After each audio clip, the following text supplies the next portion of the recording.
თუ თქვენ არაფერი მიგირთმევიათ ბოლო 4 საათის განმავლობაში, თქვენი კუჭის მოცულობა დაახლოებით იქნება 50 მl.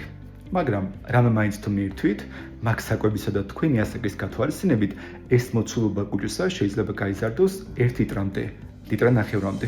უფრო გასაგები რო იყოს, ჩვენი კუჭის მოცულობა ამ შემთხვევაში ხდება დაახლოებით 3 პატარა ბოთლის შესაბამისი მოცულობის ტოლი. ან თუ გინდა აიღე 1 ამგვარი დიდი ბოთლი. რაში გამოიყენა ეს ინფორმაცია?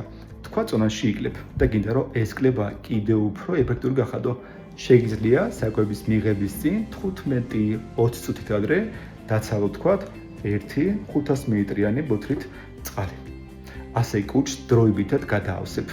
დროებითად დანაკლების შეგრძნება გაგიჩნდება და შედარებით ნაკლებ საკვებს მიიღებ, ვიდრე ამის გარეშე მიიღებდი.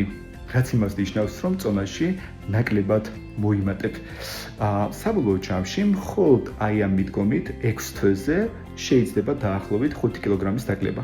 მესმის ეს შეიძლება ბევრი არ ჩანს, მაგრამ ეხლა წარმოგიდგენ, რომ თქვა ეს მეთოდი აქციე ჩვევად. ამ შემთხვევაში შეგიძლია წონა ყოველთვის მარტივად აკონტროლო.